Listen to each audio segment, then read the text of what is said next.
Bonjour à toutes, bonjour à tous, très heureux de vous retrouver aujourd'hui pour une nouvelle vidéo d'avant-match, un match de Coupe de France entre Saint-Étienne et Bourg-en-Bresse, Bourg-Péronat plutôt, mais c'est la même chose, c'est le 7e tour de Coupe de France, ça y est, on entre en lice dans cette compétition, c'est vrai, c'est pas la plus importante pour les Verts cette année, mais c'est toujours rassurant quand même d'aller loin, c'est toujours bien d'aller affronter potentiellement des équipes de plus haut niveau. Si on pouvait retrouver des équipes de Ligue 1, franchement, je ne serais pas contre, ça ferait plaisir de pouvoir en raffronter.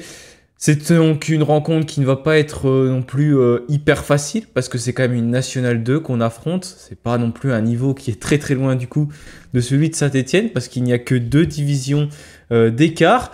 Et ce match il se disputera ce samedi à 13h45 et il sera visible par tous puisque vous pourrez le retrouver sur France 3. Sur France 3 donc Auvergne-Rhône-Alpes.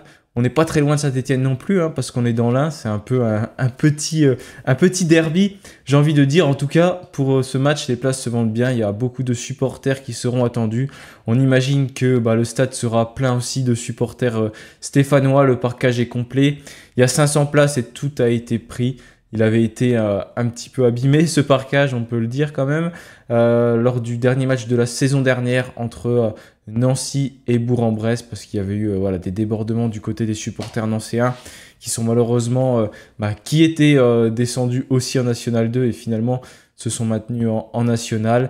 Mais en tout cas, voilà, ça fait plaisir de rentamer cette nouvelle compétition. 7e tour de Coupe de France, donc c'est parti pour l'avant-match.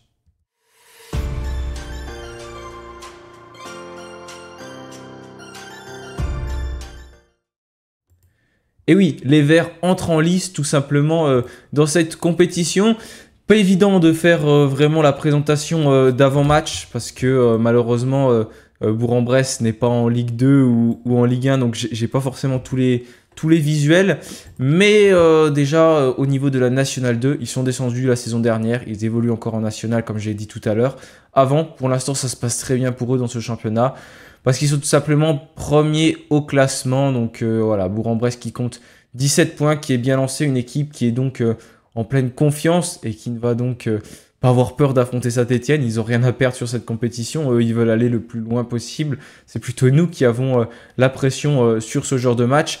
Donc voilà, tout simplement pour le classement. L'avant-match ne va pas être très très long parce que là, voilà, pour le coup, je ne connais pas Bourg-en-Bresse. Donc j'ai pas non plus énormément de choses à vous dire. Regardez leurs résultats tout de même. Ils restent sur des matchs plutôt qu'ils ont plutôt gagné. C'est depuis le début de la saison. 2 victoires consécutives. Ils n'ont connu la défaite qu'à une reprise. C'était donc contre le Racing Besançon.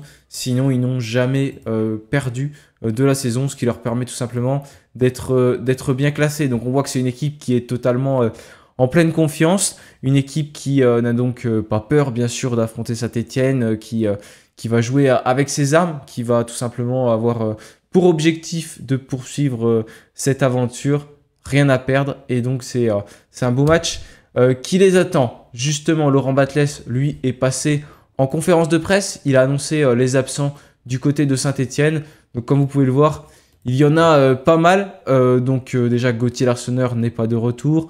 On a également Benjamin Bouchouari, Dylan Batubinsika, Aymen Mwefek. Donc parmi ces joueurs, on a donc Larsonneur, Batubinsika, Wadji.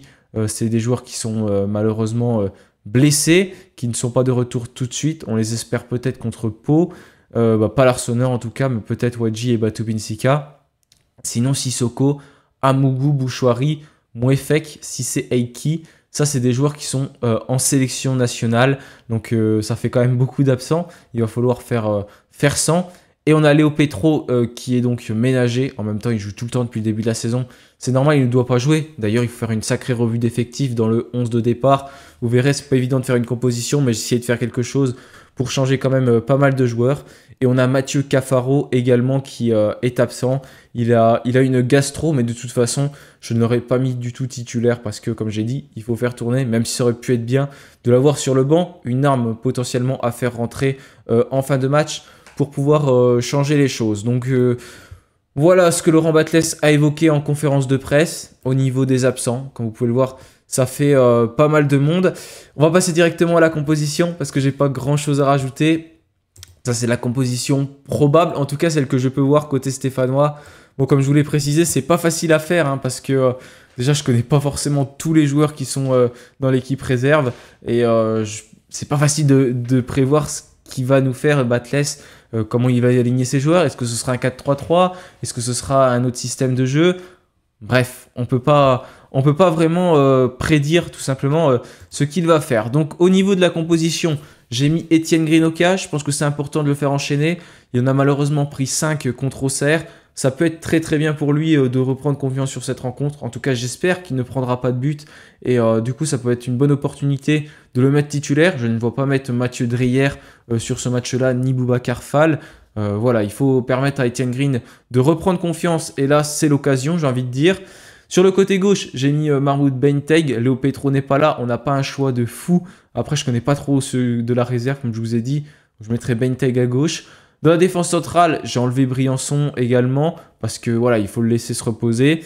Du coup, j'ai mis Michael Nadé parce que Nadé, faut qu'il enchaîne, faut qu'il continue. Voilà, pour l'instant, il a remplacé Batou Binsika. Il n'a pas trop confiance encore, hein, c'est pas facile. J'espère que ce sera le cas après cette rencontre, qu'il pourra aussi prendre confiance. C'est pour ça que je le mettrai. Avec Beres Owusu, donc ça c'est un jeune joueur de la réserve, c'est pareil, je ne le connais pas énormément, mais en tout cas je sais qu'il a un beau potentiel, c'est pour ça que j'aimerais bien qu'il soit titulaire, voir ce qu'il est capable de faire, parce que si j'enlève Briançon, de toute façon je ne vois pas qui mettre d'autre. Sur le côté droit, j'ai mis Denis Sapia, mais c'est plus par défaut, parce que j'aimerais bien qu'il ne joue pas, qu'il n'enchaîne pas sur cette rencontre, mais malheureusement je ne vois pas qui mettre vraiment en latéral droit, c'est vraiment pas facile, c'est pour ça que j'ai laissé Denis Sapia. Au milieu, l'occasion de redonner du temps de jeu également à Victor Lobry et Thomas Monconduit. C'est deux joueurs qui jouent très très peu et là pour eux, c'est le moment tout simplement de se montrer. Je les alignerai avec Lamine Fomba, c'est pareil, je vois pas qui mettre au milieu. Peut-être mettre Cherfal, milieu de terrain de la réserve. Pourquoi pas à la place de Lamine Fomba, ça lui permettrait de souffler aussi. Mais sinon, des joueurs comme Mathis Samougou et Aymen Mouefek sont tous les deux partis en sélection nationale. Donc on ne peut pas les mettre. D'ailleurs, Mathis Samgou qui a marqué avec l'équipe de France U18 un très très beau but. Donc ça c'est très bien pour lui. Dylan Chambaud, je le mettrai titulaire à droite, pareil pour lui faire reprendre confiance. Avec Maxence Rivera, j'imagine qu'il sera titulaire parce qu'il était présent en conférence de presse. C'est lui qui était avec Laurent Batles. Pour moi, il sera donc titulaire pour cette rencontre. Et c'est l'occasion également de redonner confiance, de redonner du temps de jeu à Gaëtan Charbonnier que j'alignerai donc en pointe de l'attaque pour ce match. Voilà pour ma composition, tout simplement.